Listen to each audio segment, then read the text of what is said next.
Hey everyone, welcome back to Schooldemy. आपको पता है मैं इन वीडियो सीरीज़ में बात कर रही हूँ कि on the basis of previous year paper आप इस साल अपने बोर्ड एग्जामिनेशन की तैयारी को कैसे इन्हांस कर सकते हैं और अपने मार्क्स अपलिफ्ट कर सकते हैं। तो अगर आपको अच्छे मार्क्स बोर्ड एग्जामिनेशन में स्कोर करने हैं और जानना है कि क्वेश्चन कैसे फ्रेम होते हैं तो आप इस वीडियो को कंटिन्यू कीजिए। Chapter 4 that is reproductive health. अगर हम इस चैप्टर के बारे में बात करें तो to the students who are appearing in 2021 board examination उनके लिए ये चैप्टर इम्पॉर्टेंट हो जाता है।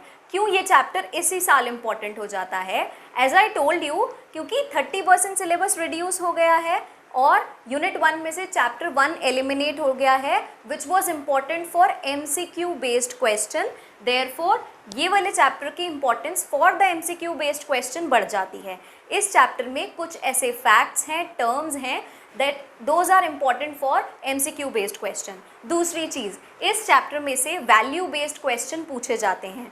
ये जो चैप्टर है that encourages sex education which is important these days. Therefore value based question can be asked through this chapter. अगर हम इस चैप्टर की बात करें, NCERT में 5 सब टॉपिक्स में ये चैप्टर डिवाइडेड है। हम देखेंगे वो कौन से 5 सब टॉपिक्स हैं। पहले टॉपिक को देखें तो इसमें रिप्रोडक्टिव हेल्थ की अवेयरनेस से रिलेटेड बात की गई है वर्ल्ड वाइड और इंडिया में। कुछ टर्म्स हैं, कुछ इंस्टीट्यूशंस हैं which are important and can be asked. दूसरा वाला जो सब टॉपिक है इसमें पॉपुलेशन एक्सप्लोजन, ये खुद में बहुत बड़ा एक इशू बन चुका है वर्ल्ड वाइड, इसीलिए इसके प्रॉब्लम्स को डिस्कस किया गया है और सल्यूशन बर्थ कंट्रोल, कॉन्ट्रासेप्टिव्स, इनके बारे में बात की गई है। Third topic medical termination of pregnancy और अबॉर्शंस, इसके बारे में बात किया गया है। फोर्थ टॉपिक में हम सेक्सुअली ट्रांसमिटेड डिजीज़ के बारे में बात करेंगे और इस टॉपिक से बेसिकली हमारा वैल्यू बेस्ड क्वेश्चन बन सकता है। लास्ट टॉपिक में हम इनफर्टिलिटी के बारे में बात करेंगे। इनफर्टिलिटी के बारे में बात करेंगे, साथ साथ उसके करेक्टिव मेथड्स ART के भी बारे में बात करेंगे। Topic 1 reproductive health problems and strategies. अगर हम इस टॉपिक के बारे में बात करें तो ये कुछ क्वेश्चंस हैं जो इम्पॉर्टेंट हैं as per previous year question paper.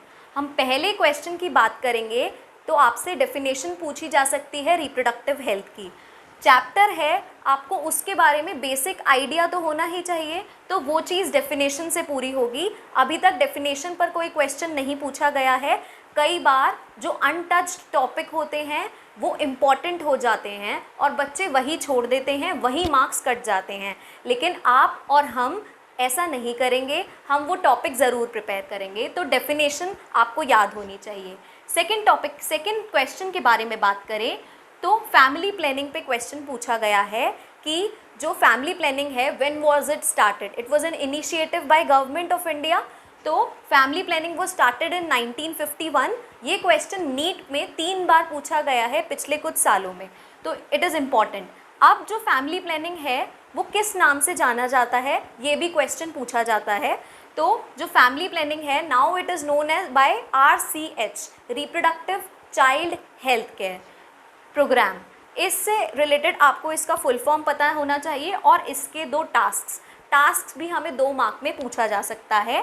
Creating awareness provides facility and support for achieving reproductive healthy society. आपको ये दोनों टास्क अच्छे से पता होने चाहिए, फुल फॉर्म पता होनी चाहिए। फैमिली प्लानिंग का कब स्टार्ट हुआ था और अब फैमिली प्लानिंग RCH के नाम से जाना जाता है। इसका आंसर तो सबको ही पता होगा कि वर्ल्ड हेल्थ ऑर्गेनाइजेशन है, WHO का फुल फॉर्म।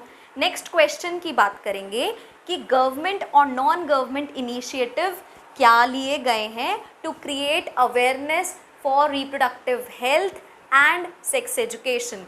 तो ये क्वेश्चन वैल्यू बेस्ड क्वेश्चन में पूछा जा सकता है।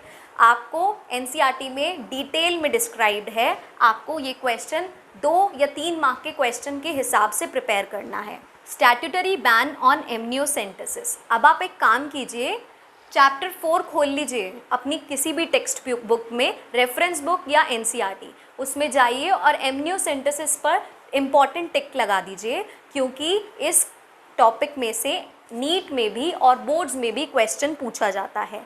क्वेश्चन इसीलिए पूछा जाता है क्योंकि ये वैल्यू बेस्ड क्वेश्चन है और हमारी सोसाइटी के लिए इम्पॉर्टेंट है, इसीलिए आपको ये पढ़ना ज़रूरी है और बोर्ड्स भी क्वेश्चन ऐसे ही पूछता है।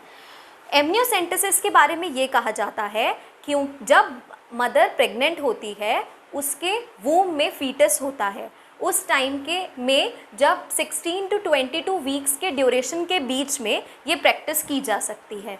उस टाइम क्या होता है, सिरिंज की हेल्प से फीटस के अराउंड जो एमनियोटिक फ्लूइड होता है उससे वो एमनियोटिक फ्लूइड ले लिया जाता है और उससे डिटेक्शन करा जाता है। उसमें जो बेबी होता है उसके सेल्स शेड होते हैं उस वाले फ्लूइड में, यूरिन उसी में पास होता है, तो उससे डिटेक्शन के टाइम पता चल जाता है क्रोमोसोम का साइज़ और शेप। अगर साइज़ और शेप डिटेक्ट हो पा रही है तो आपको पता होगा एक्स और वाई क्रोमोसोम की शेप अलग अलग होती है। उस शेप को डिटेक्ट करके पता लगाया जा सकता है कि बेबी बॉय है या बेबी गर्ल है।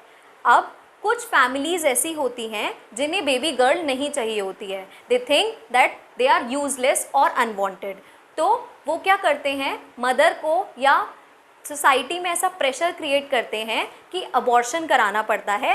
And now after ban it is illegal कि सेक्स डिटेक्शन हो और उसके बाद सेक्स डिटेक्शन के बाद अबॉर्शन हो, तो इसीलिए ये टॉपिक इम्पॉर्टेंट हो जाता है। ये टॉपिक भी इम्पॉर्टेंट है, ये क्वेश्चन फ्रेम हो सकता है 1 मार्क में।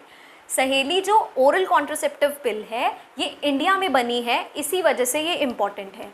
इंडिया में सेंट्रल ड्रग रिसर्च इंस्टीट्यूट, इसकी फुल फॉर्म भी आ सकती है और ये क्वेश्चन की फॉर्म में ओरल कॉन्ट्रासेप्टिव में भी पूछा जा सकता है। नीट में क्वेश्चन फ्रेम होता है कि ये वाला जो कॉन्ट्रासेप्टिव पिल है क्या ये डेली लेना चाहिए, यानी कि जैसे बाकी कॉन्ट्रासेप्टिव पिल होती हैं जो 21 डेज़ प्लस में ली जाती हैं, आप लिखेंगे नहीं, ये वंस इन अ वीक ली जाती हैं। अब हम लास्ट टॉपिक की बात करें तो इंडिकेटिव्स ऑफ रिप्रोडक्टिवली हेल्दी सोसाइटी, इसके क्या इंडिकेटिव्स हैं। मेडिकल असिस्टेड डिलीवरीज़ बढ़ गई हैं। पहले जो बच्चे होते थे वो घर में पैदा होते थे, लेकिन अब हॉस्पिटल में अच्छे एनवायरनमेंट में और क्वालिफाइड डॉक्टर्स के थ्रू डिलीवरी होती है। इसी वजह से जो मैटरनल मोर्टेलिटी रेट है, जो मदर का डेथ का रेट है, वो रिड्यूस हुआ है। पोस्टनेटल केयर, बच्चे की डिलीवरी के बाद जो उसकी केयर की जाती है वो एनहांस हुई है, इसीलिए इन्फेंट मोर्टेलिटी रेट घट गया है, बच्चों की डेथ्स घट गई हैं। स्मॉल फैमिलीज़ बढ़ी हैं क्योंकि अवेयरनेस फैला है, हमने यहाँ पढ़ा है। और sexually transmitted diseases because of contraceptive and awareness, sexually transmitted diseases कम हो गई हैं सोसाइटी में और मेडिकल फैसिलिटीज़ बढ़ गई हैं। ये रिप्रोडक्टिव हेल्दी सोसाइटी के कुछ इंडिकेटिव्स हैं जो 2 या 3 मार्क में पूछे जा सकते हैं। Population explosion and birth control, इस टॉपिक में मैं सिर्फ पॉपुलेशन एक्सप्लोजन के बारे में बात करूंगी, बर्थ कंट्रोल में अलग से डिस्कस करूंगी। तो अगर हम पॉपुलेशन एक्सप्लोजन की बात करें तो इसमें कुछ फैक्ट्स हैं जिनसे रिलेटेड क्वेश्चन बनते हैं नीट में भी और बोर्ड एग्जामिनेशन में भी। आप ट्राई कीजिएगा, आप भी इसी तरीके से शॉर्ट नोट साइड में लिख लीजिएगा एनसीईआरटी में जो साथ में खाली स्पेस दिया गया है। तो फैक्ट में क्या है कि वर्ल्ड की पॉपुलेशन जब 1900s में कैलकुलेट की गई थी तो इट वाज 2 बिलियन।